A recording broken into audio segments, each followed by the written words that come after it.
The flames licked higher as laughter echoed through the night. They stood in a circle, shadows dancing against the firelight, a cruel audience watching a silent woman's humiliation. Her uniform, the one she'd bled, sweated, and sacrificed for, burned in front of her eyes.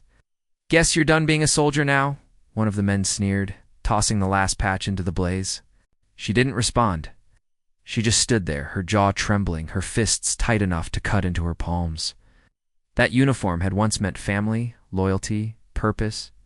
Now it was ashes.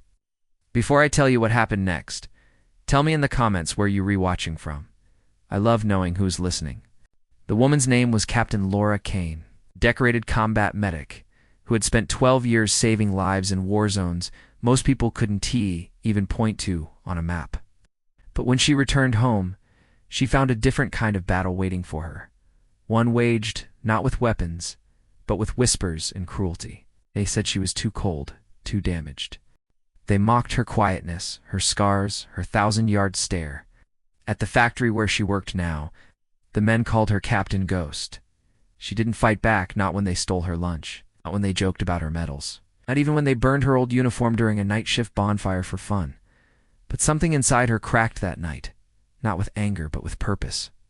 In the quiet after the laughter faded, Laura stood alone by the smoldering embers. The smell of smoke clung to her hands. She looked down at the ashes and whispered to herself, "You took my uniform, didn't take who I am." The next morning she was gone. No one saw her for days. Then, 1 week later, the storm came. The factory's night crew was caught in the heart of a violent thunderstorm, power flickering. Water flooding through the lower levels, metal crates crashing to the floor. One of the electrical transformers exploded, setting part of the loading dock on fire. Panic spread fast. No one knew what to do. The fire alarms wailed as the men ran in circles, shouting, coughing through the smoke. And then, through the chaos, the doors slammed open. Standing there in full tactical gear, soaked from the rain, was Laura Kane. Her body armor gleamed under flashes of lightning, her face streaked with soot, but calm, deadly calm. The patches on her vest bore the marks of her old unit. The uniform they thought they destroyed was back, not the same one, but a symbol reborn. "Everyone move," she commanded, her voice cutting through the noise. "Grab the fire hoses, seal the east side, we've got live current near the floor." No one questioned her. They moved fast. Under her direction, chaos turned to order. She pulled one man from under a collapsed rack, tied a tourniquet on another's bleeding leg, and coordinated the rest like a unit under fire.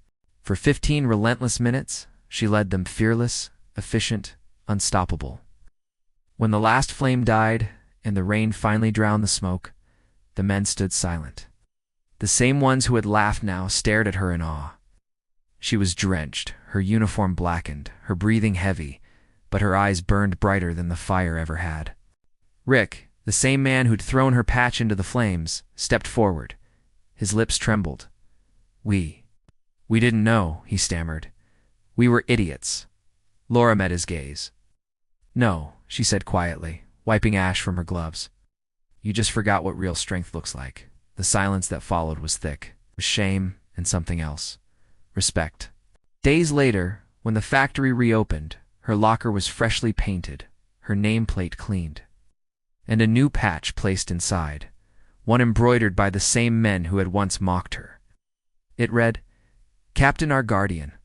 Laura never bragged about what she'd done that night. She just showed up, worked hard, and left with her head held high. But word spread, and slowly the laughter around her turned to nods of quiet admiration. Because sometimes it takes fire to remind the world what steel is made of. Because dignity doesn't burn, it endures, and when tested, it rises stronger than before. And as the rain fell again a week later, Laura stood outside the factory, watching the storm roll in. For the first time in a long time, she smiled because she knew that no one could ever throw her worth into the flames again.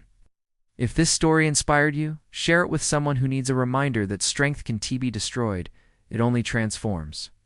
And don't forget to subscribe to Cinematic Whispers for more stories that move hearts and awaken courage.